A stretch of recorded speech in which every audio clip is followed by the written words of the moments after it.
App बना के पूरी दुनिया के लोगों के साथ फ्रॉड किया जा रहा है। हालांकि ये पूरा एक नेटवर्क है, पूरा गैंग है जो मेसी के नाम पे मुख्तलिफ सादा लोग पाकिस्तानियों को और बैरून मुल्क जो पाकिस्तानी है, किसी का वीज़ा एक्सपायर हो गया है या किसी का कोई पासपोर्ट एक्सपायर हो गया है तो उस हवाले से उनसे फ्रॉड कर रहे हैं। फरार खान को मुश्तमिल ये ग्रोह है। पाकिस्तानी रुपीज़ में भी डील करते थे, डॉलर्स में भी, क्रिप्टो में भी। कुछ हमने इनके वॉलेट्स फ्रीज किए हैं, कुछ हमने सारा लिखा हुआ है।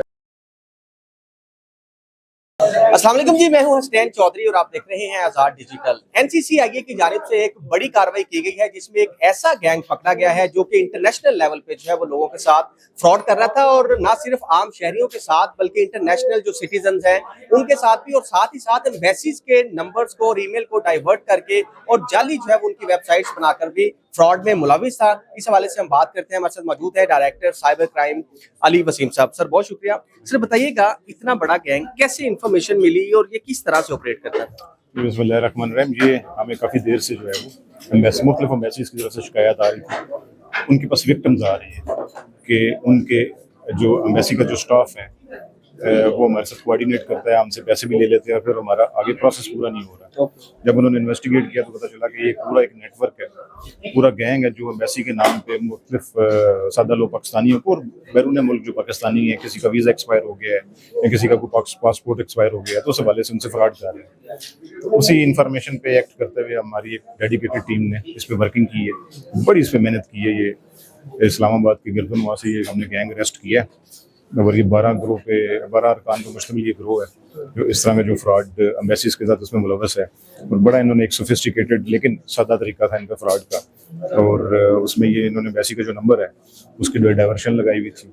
अपना व्हाट्सएप नंबर इन्होंने एक एम्बेसी के पेज पे वो लगाया हुआ था। उस वजह से ये विक्टिम से रब्ता करते थे, मुख्तलिफ अकाउंट्स में उनसे पैसे मंगवाते थे और उसके वजह वो मज़ीद तकाजा करते थे, किसी को ब्लॉक कर देते थे, किसी की कॉल ना उठाई, किसी को इन पर्सन एम्बेसी जाने का कह दिया। तो उस तरह फिर ये सारा विक्टिम्स का भी पता चला और एम्बेसीज ने हमें शिकायत। सर एम्बेसीज की जो वेबसाइट्स हैं वो इन्होंने कैसे जाली तैयार कर ली? वो तो सेम वेबसाइट को तो बड़ी एक फिक्स होती है और उसकी डोमेन भी फिक्स है। और जैसे डाइवर्शन का आप बता रहे हैं तो डाइवर्शन कैसे लगी? वो तो एम्बेसी अगर कहेगी तो डाइवर्ट लग सकता है जी। उसमें भी बेसिकली देखें ना, जब एम्बेसी की एक वेबसाइट है उसमें कोई एक ऐड कर दिया, कुछ डिजिट या कोई इंसा ऐड कर दिया और उससे मिलती जुलती सादा लोग हैं, उन्हें समझ नहीं आती। जब आप इटालियन एम्बेसी खोलें तो हो सकता है 3-4 किस्म की वेबसाइट्स आ जाए, तो उसमें जो तो ओरिजिनल वेबसाइट पे चला गया वो शायद बच जाए। जिन्होंने ये दूसरी वेबसाइट्स पे क्लिक कर दिया जिसपे उस पे व्हाट्सएप नंबर भी लिखा हुआ है सहूलत के लिए, तो उनसे फिर ये फ्रॉड कर लेते थे। इसी तरीके से उन्होंने एक मिलती जुलती ईमेल बना के वो पीटीए को ईमेल भेज दी, उस ईमेल के जरिए वहां से डाइवर्शन लगा दी और जो लोग फिर जो ओरिजिनल वेबसाइट पे जाके वहां पे एम्बेसी के नंबर पे कॉल भी करते थे तो वो कॉल डाइवर्ट होकर इधर आ जाती थी। तो एक बड़ा सोफिस्टिकेटेड इन्होंने सिस्टम बनाया हुआ था, एक पूरा कंपाउंड था और वहां पे बैठ के लोगों से फ्रॉड करते। सर जो एप्लीकेशन का बता रहे हैं कि जो हैकिंग ऐप थी वो कैसे बनाई, किसने बनाई, उसकी तालीम क्या थी और वो कैसे ऑपरेट करती है? देखें, ये अनफॉर्चुनेटली एक बड़ी अजीबोगरीब बात है। जो हैकिंग ऐप है टाइकून 2FA, जो एक इंटरनेशनल जो स्कैमिंग में मुलविस है, वो एक मैट्रिक पास जो है नौजवान ने बनाई है और उसको बेचने वाले भी जो है वो अनपढ़ हैं और उसको सरपरस्ती करने वाले भी वो पढ़े लिखे नहीं हैं।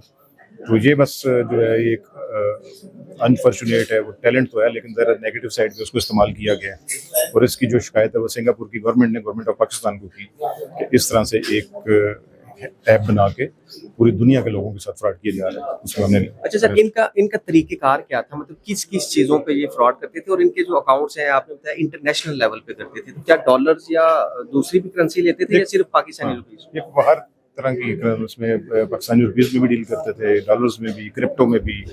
कुछ हमने इनके वॉलेट्स फ्रीज किए हैं, कुछ हमने सारा लिखा हुआ है। जो इन्फॉर्मेशन आती जाएगी, ये ज़रा एक हाई लेवल के इसमें कमेटी बनी हुई है, जो इन्फॉर्मेशन आएगी फिर उस हवाले से करते जाएंगे। अच्छा, ये मुलजिम हमारे पास रहेंगे या सिंगापुर पुलिस के भी उनके साथ शेयर? नहीं, वो हम उनके साथ मालूमात शेयर करेंगे। ज़रा प्रोसिक्यूट तो ये पाकिस्तानी कानून के मुताबिक होंगे क्योंकि यहाँ पे बैठ के ये फ्रॉड कर रहे थे। इन्फॉर्मेशन और वो सारी चीज़ें हम हमसे शेयर करेंगे। ठीक है। अच्छा, लास्ट में ये बता दीजिएगा कि इनके कितने गैंग अभी अरेस्ट हैं और कितनी अमाउंट क्या जो है वो अभी तक रिकवरी या कितने अमाउंट का फ्रॉड कर चुके हैं? हजारों में, करोड़ों में, लाखों में, कैसे? देखिए, ये तो एक ऐसा क्राइम है जिसमें ज़ाहिर ऐसा ऐसा लोगों को अवेयरनेस आएगी तो उसके विक्टिम्स हमारे पास आते जाएंगे। अभी जो आ रहे हैं हम उनके मुकदमा दर्ज कर रहे हैं और उस हवाले से जितना उनके साथ फ्रॉड हुआ ज़रा एविडेंस होगा। किसी ने पैसे भेजे हैं, वो ज़रा कैश तो लेते नहीं थे, किसी अकाउंट में पैसे जाते थे, वो एविडेंस के हिसाब से फिर हम उनके साथ इनकी रिकवरीज भी करेंगे और इनको सारा उस तरीके से चालान करेंगे। हमने मैसेज को भी लिखा है कि आप जो भी इंफॉर्मेशन है हमारे साथ शेयर करें और विक्टिम्स की इन्फॉर्मेशन आएगी, हम खुद उनसे रब्ता कर लेंगे। अब तक कितनी एम्बेसीज ने आपके साथ रब्ता किया है, मतलब आपको इन्फॉर्मेशन दी है कि हमारे साथ फ्रॉड है? अभी हम 2 एम्बेसीज के साथ रब्ते में हैं, बाकी के साथ हम तमाम जब हमारी इन्वेस्टिगेशन मुकम्मल हो जाएगी हम उनको तफसीलात शेयर कर देंगे। Sir thank you.